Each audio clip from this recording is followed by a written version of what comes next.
are at the final end of this song. The song here, as a reminder, is about Horns of South, and our hero Maeve landed here after coming and visiting from the continent, and made a whole path up this direction and ended about right here. You can kind of see that in the layout of the cards here. The S of these cards represent the coastline. Maeve started down here, traveled up this direction, and had her final challenge on the Knight of Swords. So, I wanted to walk you all through what happens at the end of a song and show you a little bit about the character progression and what happens and how you sort of transition to your next story or your next song. So, I can start down here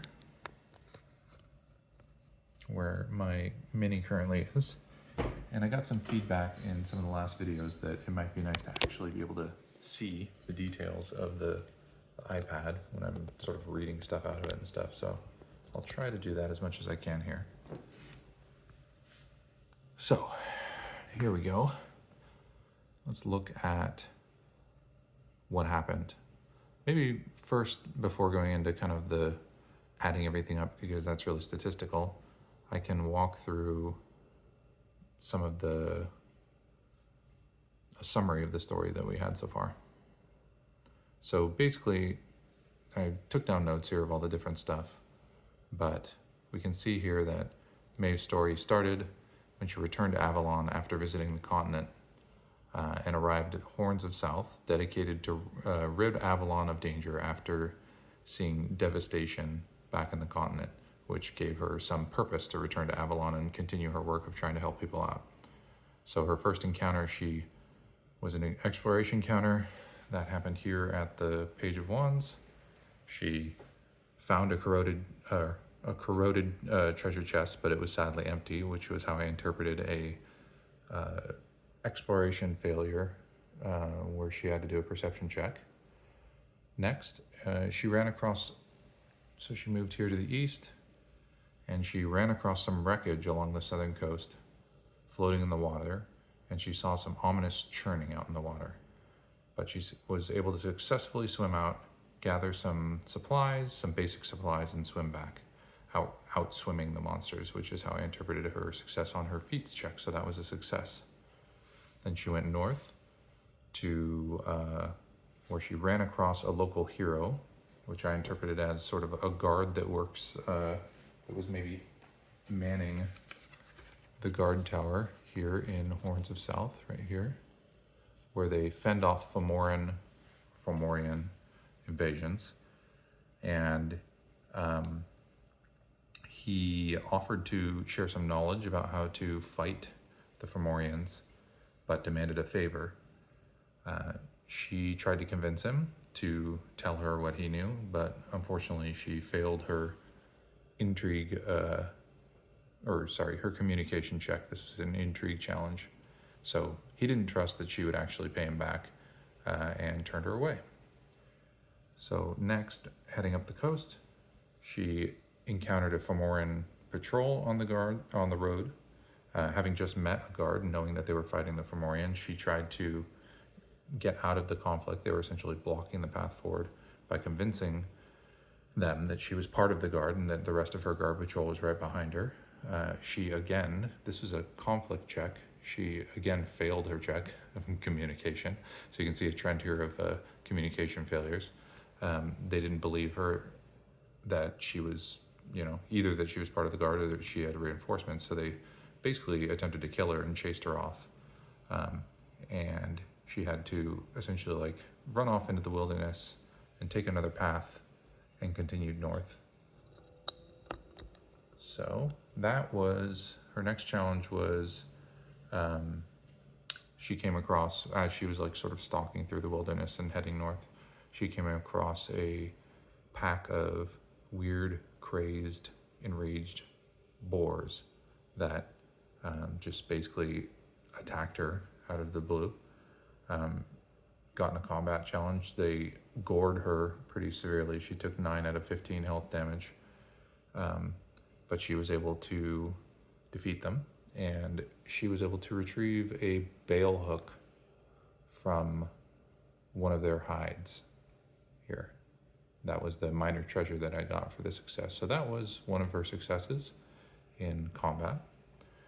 And then she continued north in this direction.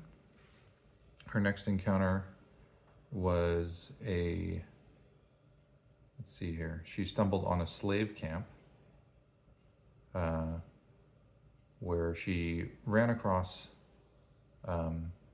essentially she decided when she ran across this slave camp, she decided she couldn't just pass this by.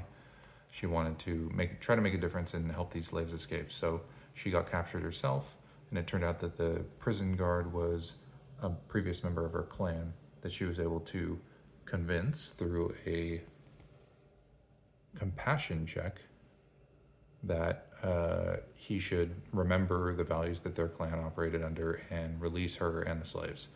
And he agreed to go with her, try to find himself, and let them all go. So then her final challenge was here, the Knight of Swords, which was a miscommunication, which I interpreted that the clan member had continued on with her, and that she had basically tried to reprimand him further for his fall from grace from their clan, and he had been severely offended. She tried to apologize, but again failed in communication, and he left. So, and told the settlements about her negatively, which would have affected her ability to buy or trade. So that was sort of the summary of Maeve's song through here. So, yeah, the way I summarize this is, well, I'll get into the end results, and then I can tell you how I sort of made sense of this. So let me see if I can get again, feedback that the iPad is not legible in previous videos. So I'm gonna just put this down here and see if I can get the camera to focus on it so that you can read what I'm reading. But essentially, this is the structure of what you do after you finish a song. So after you've done your set number of challenges, remember I had a set number, I think it was 2 exploration challenges, 2 intrigue challenges, and 3 confrontation challenges, one of which turned out to be a combat. So that's actually not that much combat. And I still got my butt kicked. But so first you calculate the total number of successes obtained from challenges and non-combat events. I'll use this to point maybe. So the number of successes obtained from challenges and non-combat events. So that's key. You don't count combat events in this portion, which unfortunately was one of my successes. So I think I calculated this out here. I had 2 successful events and one successful combat. And then I had 4 failures. So that's a total, out of the 7, I had 3 successes, 4 failures. 2 of those successes were non-combat. So going back here, it says total the number of successes, then calculate the number of successes obtained. I mean, this is kind of step by step. Then you just do it here, but it basically says you gain XP the following way. So 3 XP plus the act bonus, which for Act 1 is 1, for every successfully resolved challenge and non-combat event. So essentially, my successful challenges that weren't combat events were 2. So I got 3 XP for every successfully completed. So it's actually 6 XP plus 1 bonus is 7. So I got 4 times 2 successful events. I'm like reading and doing math at the same time. So it's 3 plus the act bonus. So, 3 plus 1 is 4 for every successfully completed challenge event. So that's 4 times 2, so 8. Then, this is actually why combat is separated out, because combat gives you more XP. So combat in Act 1 gives you 5 plus 2 for Act 1. So that's 7. I know that's a lot of numbers, so I just did that right here. So Song 1, 4 XP times 2 successful events, then 7 times 1 successful combat, 15 XP. I made that sound much more complicated than it is. You basically just have to, you know, once you get how many successes you had, this is just to calculate XP. So I got 15 XP is the summary of that very convoluted explanation. So then you write that down on your character sheet, and in addition to any XP you had from previous songs, so that I got 15 XP. Then separately, you get ascension points in the same way. So for every success, and this is independent of combat or whatever, it's just total number of successes. So I had 3 total successes. I gained 3 ascension points. So 15 XP, 3 ascension points. So I will put a bookmark here so I can come back here, but I can show you what that would look like on my character sheet just to give you an idea.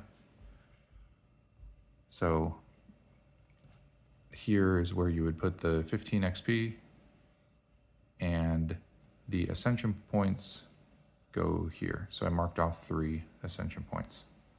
3 ascension points, 15 XP. Okay, let's go back to where we were, which was here. So 15 XP, 3 ascension points. Now next you determine your setback. So this is, I was freaking out because I'm like, oh my gosh, I had 4 failures out of 7 total challenges. I thought I was going to be screwed over, but that's actually the lowest tier. So 3 or 4 failures, you're at risk of sustaining a minor setback. Here's some nice art about sort of finishing out the song. It says if you had 5 or 6 failures or 7 or more failures, which would just be wild, you get a medium or major setback respectively. So then you go to page 74 to look up what happens with these setbacks. You draw a D10 and find the row related to it, and then it'll say, so let me just show you the setback table, and then I can show you like what happens after that. So setbacks, here we go. So there's a variety of little setbacks you can have. I can zoom in here. It says, you know, you can have wounds or poison or disease or torments or routes. They can be physical or psychological setbacks. And of course, they're worse the more intense the setback is. So if it's a torment or a rout, which are the mental ones, then you can do a mental resistance roll with a difficulty check of 11 plus the act. So that's a very common thing. So that would be 14 here again, which is quite difficult. If you accomplish that, then you can avoid the mental setbacks. So I drew here's the minor setbacks table. This is what I had, and I drew a 10. So that gave me a route of -1. Route, there's 2 different mental setbacks. I didn't read all the physical ones, but I drew a 10. There's the nice art on that, the Wheel of Fortune. And some nice art there. And then, so it basically says a route is, a torment's kind of like you're upset about something, but a route is a more severe affliction of the mind, which is great, right?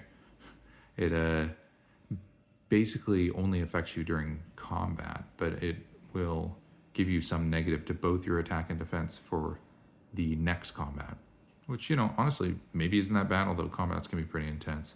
So for me, I would have gotten a -1 attack and defense against my next combat. So what does that mean thematically? I basically, because I was trying to determine what this setback meant, and it basically talks about that here when you overcome, every time you encounter a failure. So basically the way I interpret that with my story, since this was a mental setback, a route, and I interpreted the way that I'd been failing. So most of my failures, I mean, there's the one where I didn't find any treasure in the chest, but that didn't seem very thematic. All of the rest of my failures, and this just came out this way, were around communication. I was trying to convince this guard to trust me. I was trying to, apologize to this clan member that I'd offended. I was trying to sort of deceive these Fomorans and make them think that I was better than I was. And in all cases, I failed. So for me, that was kind of just like what I wrote here is, as her previous clan member left her, Maeve began to doubt herself. She'd come back to Avalon to help people, but the local guard hadn't trusted her. The Fomorans laughed at her for saying she was a guard, and she'd insulted a clan member. For a moment, she doubted if she was truly made for this type of mission, but she remembered her conviction to her clan's values and the good she'd done for folks in the past, stood up, shook herself off, and moved forward. So as it noted here, because Maeve has 5 conviction, I'm not going to go to the rules for it, but the way you do a mental resistance challenge is you take your conviction plus 5, and then you draw a card. I needed a 14, which is, even with Maeve's 5 conviction, that's a base of 10. So I needed a 4 plus in order to do it, but I drew a 15. So I resisted the route. And so that's how I interpreted that she sort of, remembered the good she'd done for people, and, her conviction to her values, and decided to soldier on. So that's the first part of doing the setback portion, rather. So let me go back to what's left here. So we did the setback, and then it says, after determining your setbacks, write them down in your journal, and then it says to advance your character. I'm going to do the thematic thing first. So at the end of the song, it has a whole bunch of stuff if you have like permanent events. But the last thing it says to do is to summarize my song. So I did that. I told you all about that earlier. And then the last one is to develop a song name. So that was kind of fun, actually. I was able to kind of take all this narrative and the challenges that Maeve went through. And so I came up with a song name, Can One Woman Make a Difference? Because the quest that I'd selected for Maeve was to basically come back to Avalon and try to help the people here, because she'd come from that ruined continent, affected by the Red Death and such, that she was coming back to Avalon to try to help the Avalonian people eke out some kind of existence and have some small semblance of thriving in the weirdness. So basically the summary is like, she had all these setbacks as she was going, especially when interacting with other people. So it was kind of like, can she actually do this? Can one woman make a difference? So anyway, it's not really a song name, but I thought it was a fun way to title it. So I'm going to stop here. That was the sort of thematic interpretation. I'll do another video that, just because this one's probably running a bit long, about the mechanics of advancement and how you do that, the ascension points in XP that I mentioned earlier. So I'll stop here.